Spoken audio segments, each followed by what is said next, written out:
नमस्कार। ये है कहानियों का संसार किस्सा कहानी और मैं अनघा जोग लेकर आपको सुना रही हूँ नागार्जुन जी का उपन्यास रतिनाथ की चाची। तो पिछले एपिसोड में हमने सुना कि रतिनाथ की चाची जब अपने मायके गई हुई है तब टोला पड़ोस की औरतें आकर उसकी तबीयत की छानबीन कर रही हैं। उन्हें यह बताया गया है कि उसके कलेजे में दर्द रहता है। तो अब सुनिएगा आगे। उनमें से एक बिल्कुल पास आकर गौरी को देखने लगी। जरा देर बाद आहिस्ता से उसने अपना हाथ गौरी के सीने पर रख दिया। चट से गौरी ने उसका हाथ पकड़ लिया। नहीं, मुझे कुछ नहीं होता है भाभी, छोड़ दो। उसकी आंखों की कड़ाई से भाभी सकपका गई। 2 कदम पीछे हटकर उसने कहा, नहीं लल्ली, यूं ही मैं देख रही थी। किसी ने कहा तुम बीमार होकर यहाँ इलाज कराने आई हो, सो मैं जरा देखने चली आई। इतनी देर बाद अब दूसरी भाभी ने मुंह खोला। सुनती हूँ कलेजे में दर्द होता है। गौरी कुछ बोली नहीं, घूर कर रह गई। जिस उल्लास से यह दोनों स्त्रियां गौरी के पास आई थी वह उल्लास मर गया। पत्थर पर तीर मारकर उन्होंने अपने तरकस खाली कर दिए तो चली गौरी की माँ से बातें करने। गौरी की माँ अजवायन सुखा रही थी, खुद छांव में बैठी थी और आध सेर से करीब अजवायन आंगन में पड़ी सूख रही थी। ये स्त्रियां जो रिश्ते में उसकी पतोहू होती थीं, दिखावटी नम्रता से एक और खड़ी हो गई और इशारे से पूछा, चाची इस अजवाइन का क्या करोगी? गौरी की माँ को लगा कि समूचे गांव ने मुझे चिढ़ाने के लिए इन्हीं दोनों छोकरियों को भेजा है। वह बाघिन की भूखी आंखों से उन्हें घूरने लगी कि इतने में उन्हीं में से एक बोली, बहिना, बटुआ का साग अजवाइन से छोंकने पर बहुत स्वादिष्ट हो जाता है। इतनी मामूली सी बात तुम नहीं जानती। अब गौरी की माँ से न रहा गया। उन्हें विश्वास हो गया कि जानबूझकर ये मुझे बनाने आई हैं। मगर उसने अपने आवेग को दबाया और बोली, बेटी यह दवा में काम आती है। जरा रुककर उसने फिर कहा, यहाँ आई थी गौरी को देखने? आधे घूंघट के अंदर से सिर हिलाकर दोनों ने जतलाया, हाँ, और आंगन से बाहर हो गई। गौरी की माँ बड़बड़ाने लगी, लुच्ची कहीं की, अजवाइन का और क्या होता है? दवा बनती है यह दवा जो ब्याने के बाद औरतें खाती हैं। जानबूझकर मुझे चिढ़ाने आई थी। उसके बाद दिन भर फिर कोई नहीं आया। शाम को सुक्खो की सास आई। उसने बतलाया कि कैसे गांव भर में गौरी की चर्चा हो रही है और कैसे इस घटना को लेकर औरतें छी छी थू थू कर रही हैं।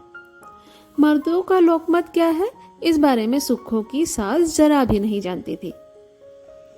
सब कुछ सुन समझकर गौरी की माँ बोली, अब तो बात फैल गई, जानत है सब कोई।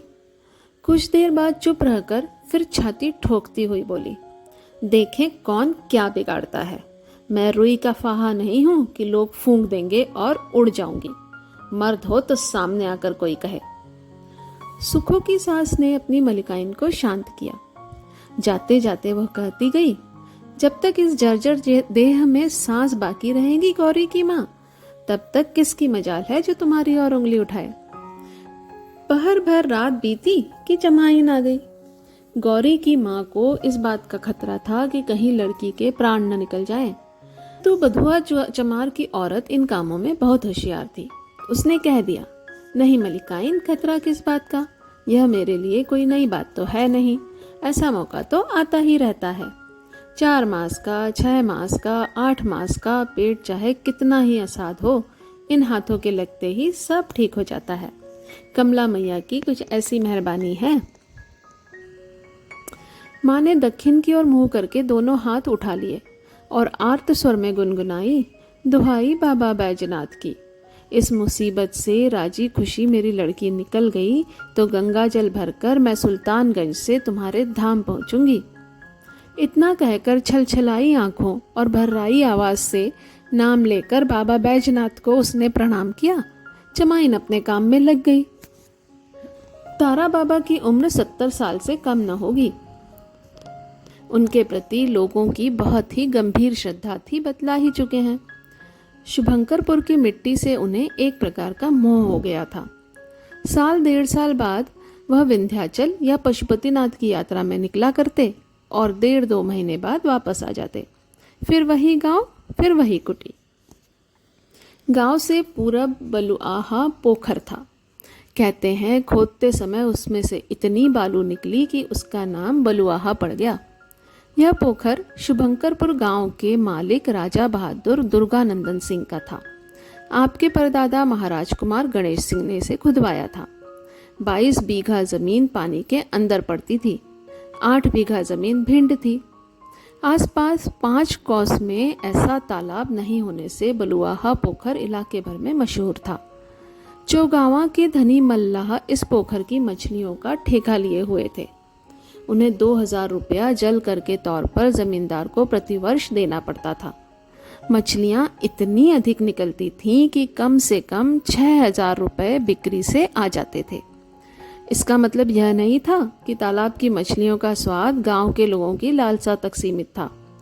प्रकट और अप्रकट रूप से गांव के लोग काफ़ी मछलियाँ पीटते थे, बड़ी और छोटी सभी किस्म की मछलियाँ। कहने को गांव में और भी कई पोखर थे, मगर उनकी मछलियाँ लोगों की पारखी जीभ को रुचती कहीं थी। यह तो हुई मछली की बात। पानी का यह हाल था कि भारी से भारी अकाल में भी बलुआहा पोखर पास पड़ोस के 10 गांवों की टेक रखता था। कभी उसका पानी खराब होता नहीं देखा गया। बरसात के दिनों में वह समुद्र जैसा लगता था।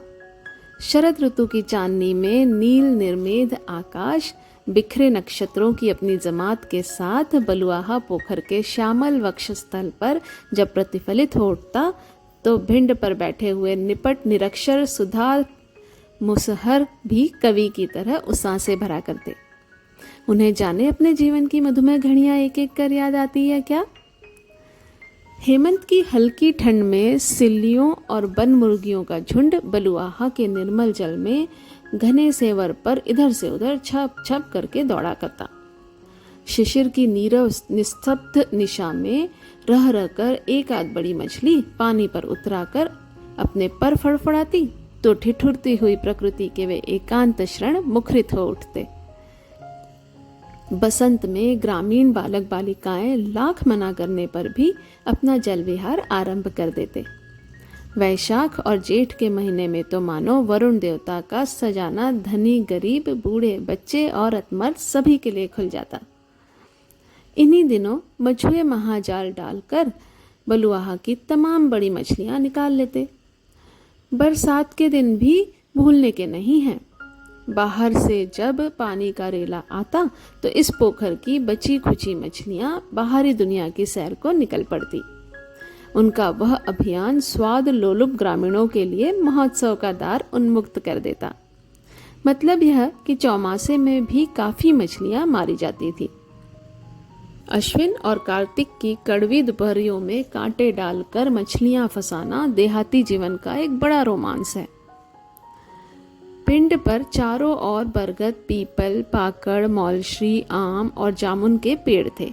वे गर्मी, बरसात और जाड़े के दिन में चरवाहों और राहगीरों के माँ बाप थे। अपनी शरण में आए हुए पशु पक्षियों के लिए भी उनमें अपार ममता थी। कीड़े मकोड़े तक उनकी स्नेह सुधा से वंचित न थे। इसी पोखर पर तारा बाबा की कुटिया थी। बाबा थे तो फक्कड़, मगर अपने जीवन का भेद उन्होंने किसी से कभी नहीं कहा। बड़ी मुश्किल से इंद्रमणि ने यह पता लगाया था कि आप बड़े उच्च कुल के ब्राह्मण हैं और सौतेली माँ से अनबन हो जाने के कारण संसार के प्रति विरक्त हो गए हैं। अश्विन के महीने में बड़ी धूमधाम से बाबा दशभुजा दुर्गा की पूजा किया करते। शुभंकरपुर से उत्तर नज़दीक ही छोटा सा एक गांव पड़ता है परसौनी।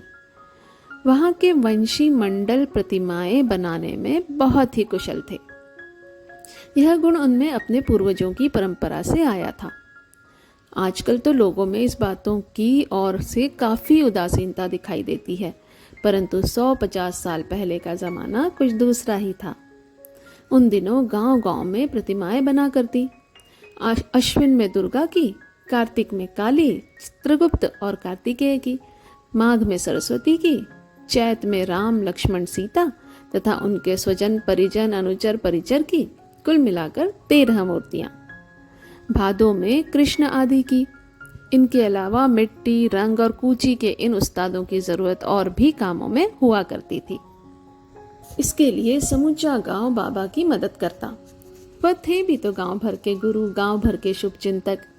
कितने गरीबों की बाबा ने चुपचाप सहायता की होगी, कितने रोते चेहरों के आंसू पोंछे होंगे, पीठ थपथपाकर कितने ही लड़खड़ाते पैरों को आगे बढ़ाया होगा, यह कोई बता नहीं सकता।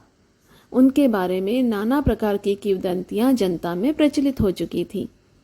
कहते हैं एक दफे रात को बाबा की कुटिया में चोर घुसा।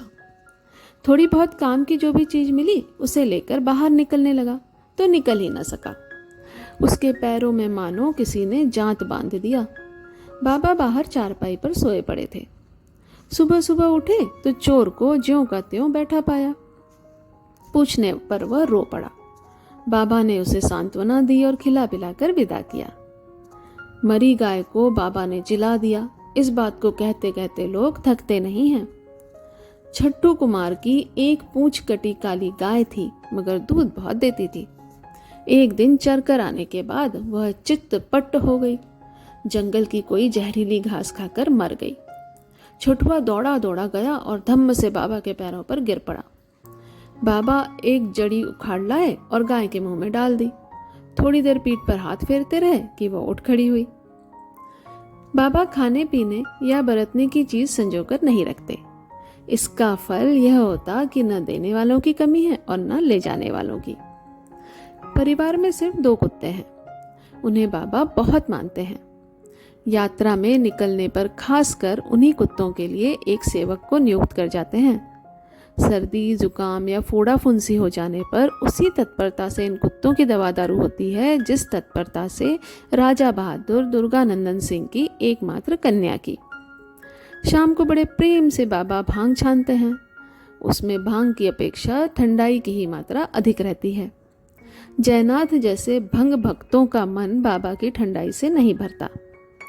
उस दिन बाबा भांग छान रहे थे कि ठीक उसी वक्त जयनाथ पहुंचे।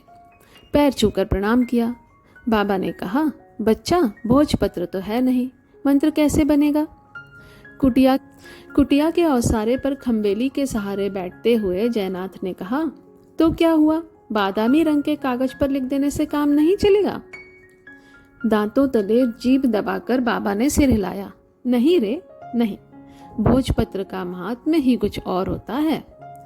यूं तो पीपल के पत्ते पर भी बीज मंत्र लिख देने से काम चल सकता है, परंतु यह तो खास मामला है ना।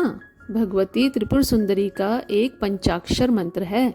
वह अवांछित गर्भ गिराने में अनुपम है। समझते हो ना? इसीलिए कहा कि भोजपत्र ही चाहिए।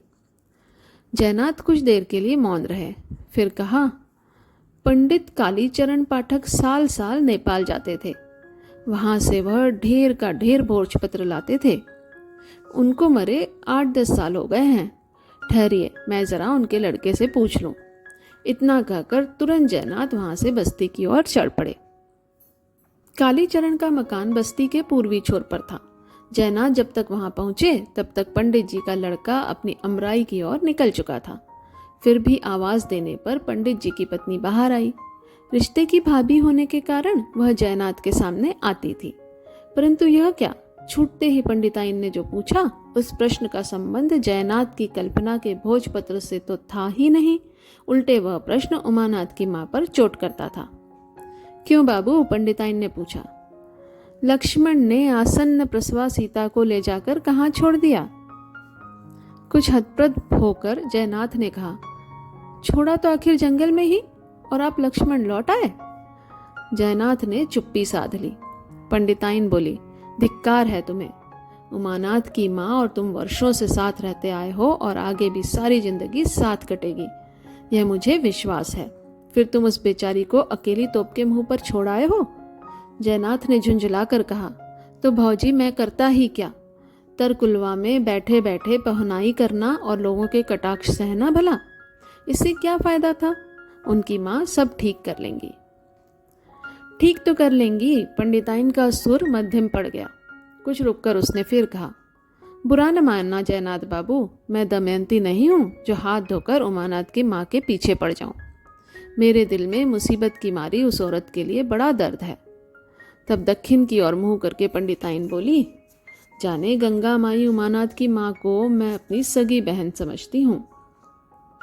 इस दुर्घटना के बाद भी उसकी प्रति मेरा स्नेह ज्यों का त्यों है। परंतु इतनी देर के बाद पंडिताइन का ध्यान इस बात की ओर आया कि अरे, जयनाथ को बैठने के लिए तो कहा ही नहीं। देखते ही लगी मैं उस पर तीर चलाने। तब ममता भरी आवाज में उसने कहा, कब तक खड़े रहोगे, जरा बैठ तो लो। दरवाजे पर तख्तपोश पड़ा था। जयनाथ उस पर बैठने लगा तो पंडिताइन बोली, अजी ठहरो, दरी तो ले आने दो। जयनाथ मना ही करते रहे कि लपक कर आंगन से वह दरी उठा लाई और तख्तपोश पर उसे बिछा दिया। ममता की इस प्रतीक को जयनाथ बहुत गंभीरता से देख रहे थे। हाथ पकड़कर पंडिताइन ने बैठा दिया। ताकते क्यों हो, बैठो ना, कोई जल्दी थोड़े है। जयनाथ ने कहा, जल्दी तो नहीं है, लेकिन जिस आंगन में भूकंप हुआ हो उस आंगन के प्राणी चैन से तो कहीं बैठ नहीं सकते। जयनाथ की आंखें डबडबा आईं। उसके दिल के चढ़े हुए तारों को पंडिताइन ने जरा छू भर दिया कि वे झंझना उठे। उस तीव्र झनकार की लहरी में जयनाथ का पूरा व्यक्तित्व तिनके की तरह कंपित हो उठा। क्षण भर के लिए उसकी आंखों के आगे उमानाथ की माँ का चमचमाता चेहरा नाचने लगा। जयनाथ के मन में रतिनाथ की चाची के लिए क्या भाव आए, सुनते हैं अगले एपिसोड में। नमस्कार।